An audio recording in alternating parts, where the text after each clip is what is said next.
সেই ক্ষেত্রে আপনি যে কোনো কাজ নিজে নিজে দেখে দেখে করতে পারবেন। একটু মিউট করে রাখেন সবাই। আপনার কাজ সব খোলা থাকলে ভাই শব্দ হয় কেন? আপনি একটু মিউট করেন। আপনার কাজ সব খোলা থাকলে আপনি যে কোনো কাজ নিজে নিজে দেখে দেখে করতে পারবেন। এই জন্য কি কোনো তোলারশির দরকার হবে না, কোনো ছোট বাচ্চার দরকার হবে না। হ্যাঁ, অনেক সময় দেখা গেছে যে তোলারশি লোক বসায় কাজ করলে ভুল হয়, ছোট বাচ্চা বসায় কাজ করলেও কি ভুল হয়, অথবা রোগী বসায় কাজ করলেও অনেক সময় ভুল হয়। আর আপনি যদি নিজেই আপনার কাজ সব খোলা থাকে, সেই ক্ষেত্রে আপনি কাজটা সঠিক হইতেছে না বেঠিক হইতেছে আপনি পরীক্ষা দিয়ে দিয়ে করতে পারবেন। কতগুলা জিন্নাত হাজির করছেন। আপনারা মিউট করেন, শব্দ হচ্ছে কেন? একজনে মিউট করে দেন। সবাই মিউট করেন, সাউন্ডটা মিউট করেন। উস্তাদ বারবার বলতেছে, বুঝতেছেন না? তাহলে তো ক্লাসটা রেকর্ড হইব না যদি আমি মিউট করি, বুঝছেন? ক্লাস আমি রেকর্ড করে দিতেছি, আপনি মিউট করেন। সেই ক্ষেত্রে কি করতে হবে?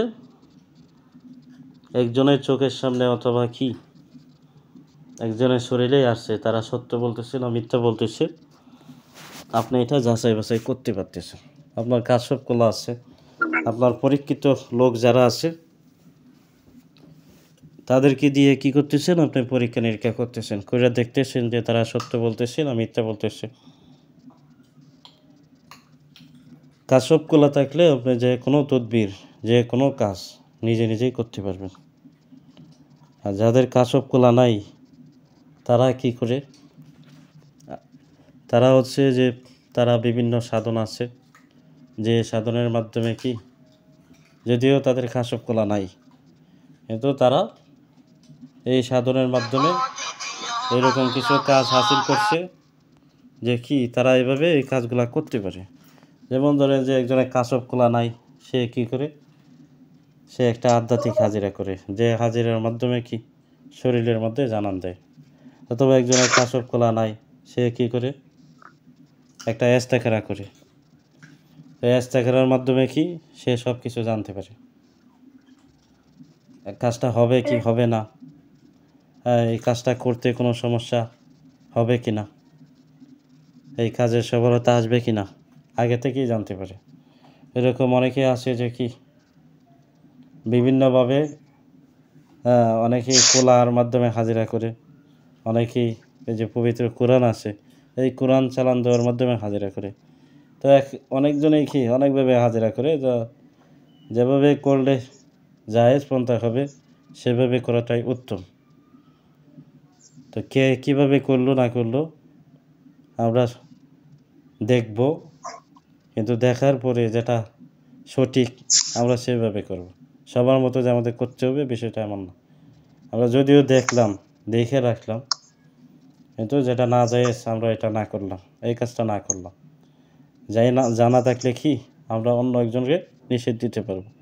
আর যদি আমি না জানি সেই ক্ষেত্রে আমি কি ভুল ভ্রান্তিতে অথবা শয়তানের ধোঁকায় পেলে কি আমি এই কাজগুলো করতে পারি। যে কোনো বিষয় জানা থাকাটা ভালো।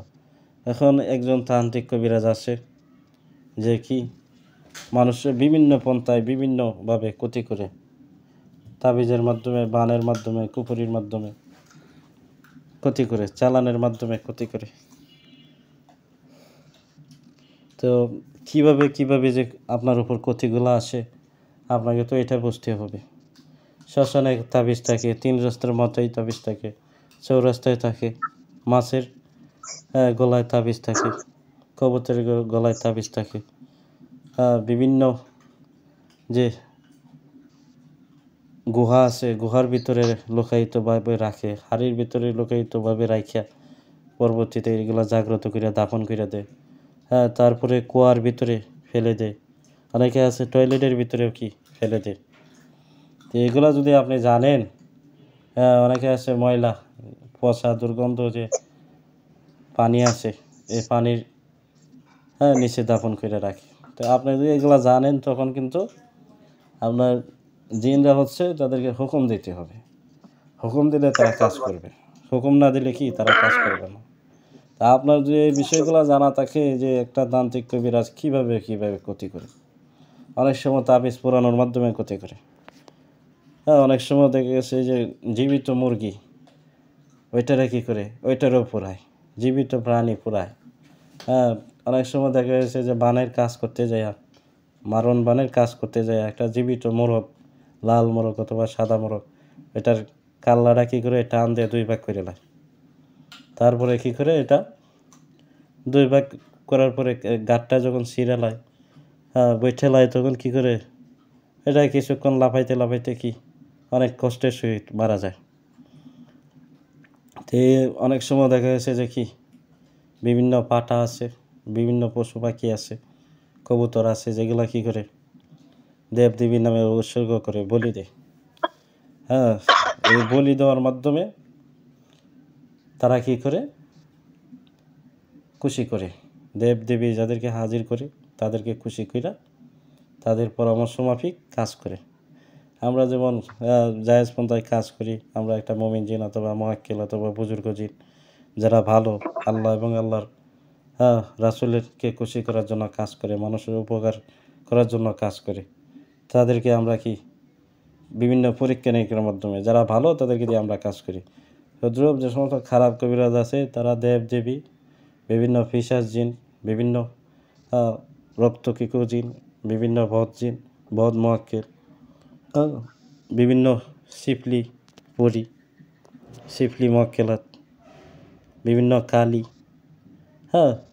বিভিন্ন দেখা যাচ্ছে যে ইয়া আছে, মনসা আছে, এইগুলা তারা কী করে বিভিন্নভাবে সাধন করে এগুলা দিয়ে তারা ক্ষতি করে।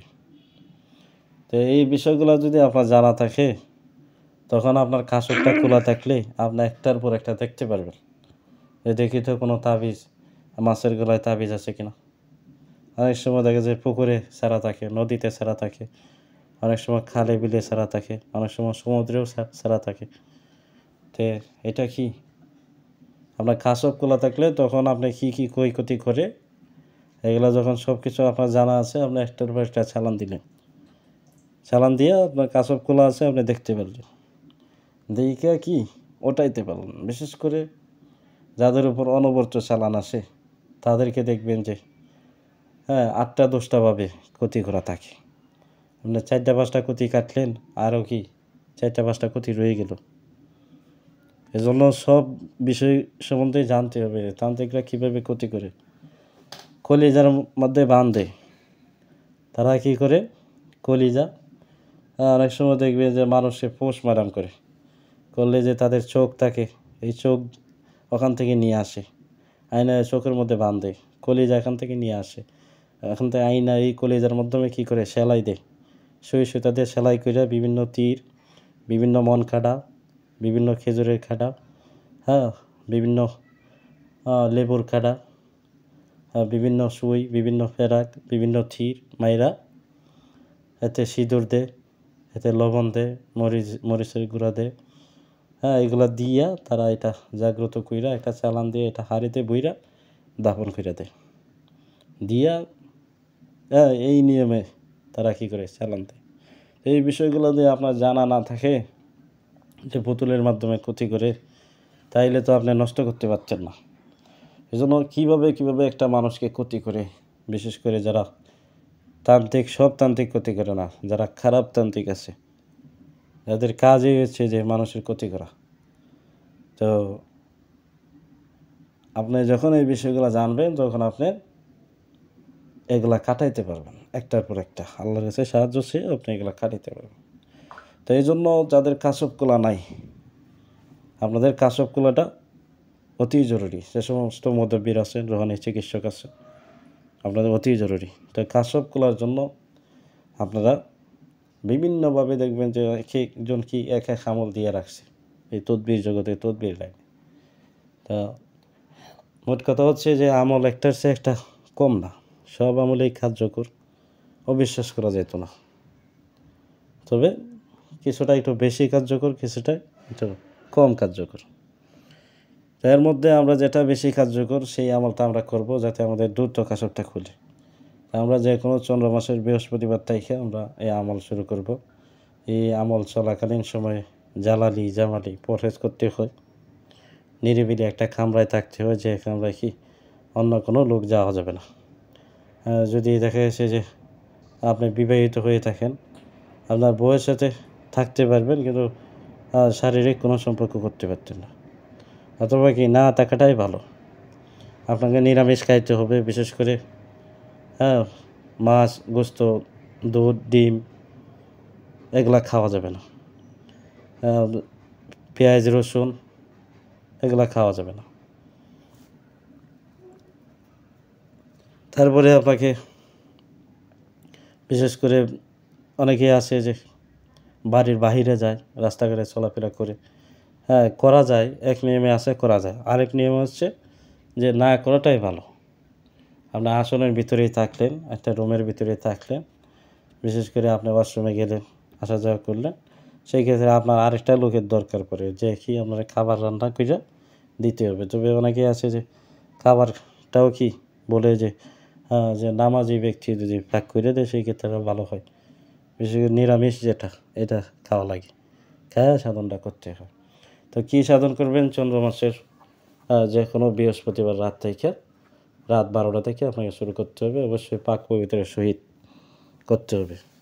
তো এই সাধনটা করতে হয়, 41 দিনের সাধন আছে, 21 দিনের সাধন আছে, 90 দিনের সাধন আছে। তো পরিপূর্ণ সাধন যেটা, এটা হচ্ছে 90 দিন। 90 দিন যদি কেউ সাধন করতে পারে সেই ক্ষেত্রে তার কাশব খুলবে ইনশাআল্লাহ, কোনো মিস নাই। তো এখানে দেখা গেছে যে বিশেষ করে 41 দিন 21 দিনের সাধন করা হয়, কারো খুলে না।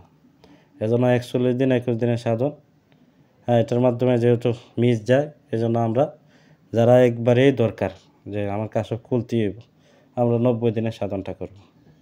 যদি এর আগে হয়ে যায় তো আলহামদুলিল্লাহ ভালো, না হইলে আমার আমল চালাই যেতে হবে।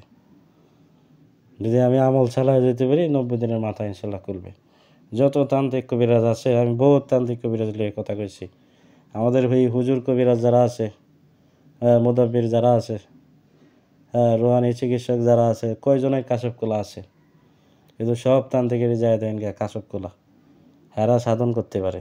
আর আমরা কি পরিশ্রম করতে চাই না, আমরা সহজেই কিছু হাসিল করতে চাই। তারা প্রত্যেকটা কাজ সাধনের মাধ্যমে করে, আর আমরা যারা ওই কোরআনি চিকিৎসা করি, আমরা কয় বেলা সাধন করি, কয়জনে কইতে পারবো যে আমি সাধন করছি? কষ্ট না করলে আপনি ফল ভোগ করবেন কিভাবে? আপনি গাছ লাগাইছেন, ফলের আশা করতে পারেন, আপনি কষ্ট করছেন, আল্লাহ আপনারে দিব। কষ্ট না করেন তাইলে তো আপনি ফায়দা পাইবেন না।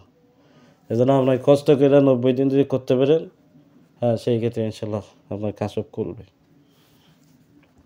অনেকে আছে যে আমল করতে গেছি, তাড়াহুড়া করতেছি, তাড়াহুড়া করা যাবে না। অনেকে আছে যে এত স্পিডে আমল করে যে সে যে কী করতেছে তার কোনো কি ধ্যান নাই।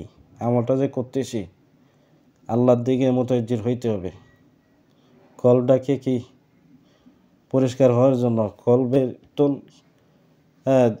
একটা আসবে, কল্প থেকে কি আপনি যে আমলটা করতেছেন এটা একটা সাউন্ড আসবে, এবং আল্লাহর দিকে একটা ধ্যান করতে হবে যে কি আপনি যদিও এখানে বসা আছেন, আল্লাহ আপনারা দেখতেছে, আপনিও কি আল্লাহর দিকে মুতাজ্জির আছেন। আপনিও এরকম একটা করতে হবে যে কি আল্লাহ আছে, আমার সামনেই আছে, এবং আমি যে আমলটা করতেছি আল্লাহ শুনতেছে, দেখতেছে। এই আমলের মাধ্যমে আল্লাহ তাআলা অবশ্যই আমাকে সফলতা দিবেন, আমার চোখে নূর দিবেন, আলো দিবেন। তো এইভাবে আপনাকে ধ্যানের সহিত করতে হবে, এবং আমলটা যখন করবেন অবশ্যই উচ্চারণগুলো সঠিকভাবে করতে হবে। তো সবচেয়ে যে কার্যকর আমল আছে, ইয়া জাহিরু ইয়া বাতিনু ইয়া নূরু, ইয়া জাহিরু ইয়া বাতিনু ইয়া নূরু, বহুত আমল আছে। আলিফ লাম মিম ইয়াসিন ইয়া নূরু ইয়া বাতিনু দোহাই ইলাহি জিন ইনসান, মানব দানব দেও দৈত্য দানা সচক্ষে দেখাও মোরে বিহাক্কে নবী শাফিয়ানা ইয়া জাহিরু ইয়া বাতিনু ইয়া নূরু। বহুত এসএম আছে যেগুলো কি পড়া যায়, অথবা কি সূরা ইখলাস পড়তে হয় দৈনিক 200 বার করে, আল্লাহু নূরুস সামাওয়াতি ওয়াল আরদ, পড়তে হয় 3125 বার করে, অথবা কি ইয়া নূর ইয়া নূর ইয়া নূর, এই নামটা পড়তে হয় 3125 বার করে। বিভিন্নভাবে বিভিন্ন আমল দেওয়া আছে। তবে সবচেয়ে কার্যকর যে আমলটা হচ্ছে এটা হচ্ছে ইয়া জাহিরু, ইয়া বাতিনু, ইয়া নূরু। তা আপনারা কী করবেন, এই যে 3টা এসএম দেওয়া আছে, 3টা পবিত্র নাম দেওয়া আছে, এই নামের মাধ্যমে আপনারা খুব সুন্দরভাবে 3টা নাম সহি শুদ্ধভাবে পড়বেন। দৈনিক পড়তে হবে 3125 বার করে। এভাবে আপনি চালায় যাবেন আমলটা, 90 দিন চালায় যাবেন। আমলের শুরুতে 3 বার তাওবা, 11 বার সংক্ষিপ্ত আকারে দুরূদ, আমলের শেষে পুনরায় দুরূদ পইরা মহান রব্বুল আলামিন আল্লাহ তাআলার কাছে দোয়া করবেন 2 হাত উত্তোলন কইরা। দোয়া কইরা কান্নারত অবস্থায় করতে পারলে আরও ভালো। দোয়া কইরা কী করবেন, একদিনের আমল শেষ। এইভাবে 90 দিন চালায় যাইতে হবে। অনেকে আছে যে সে কী করে, শুধু ইখলাসের মাধ্যমে করে। অনেকে আছে যে আপনি কী করবেন, একটা আয়না নেবেন, আয়না নিয়ে আয়নাটা সামনে রাখবেন, আয়নার দিকে ছায়া ছায়া এই আসমগুলো করতে থাকবেন। যখন দেখবেন যে আয়নার তন আপনার চেহারা সইরা গেছে, এটা 40 দিন লাগুক, 41 দিন লাগুক, 90 দিন লাগুক, অথবা 1 বছর 2 বছর লাগুক, কথা বুঝছেন। যেদিন দেখবেন যে কি আয়নাতে আপনার চেহারা দেখা যাচ্ছে না, আপনার চেহারা গায়েব হয়ে গেছে, সেদিন থেকে আপনার সাধন পূর্ণ হইল। সেদিন থেকে কি আপনাকে আর আমল করতে হবে না।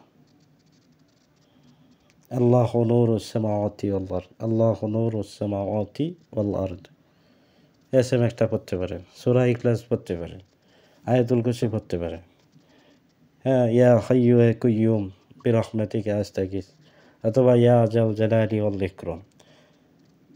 বিভিন্নভাবে আসছে যে এক একজন এক একটা দিয়ে করে। তবে আমি যেটা বললাম আমাদের এটা কার্যকর।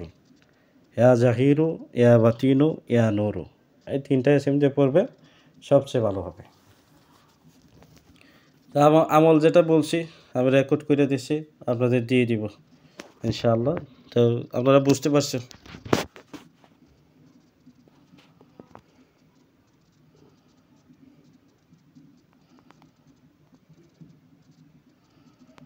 আপনারা আমার কথা বুঝতে পারছেন? জি জি উস্তাদ জি।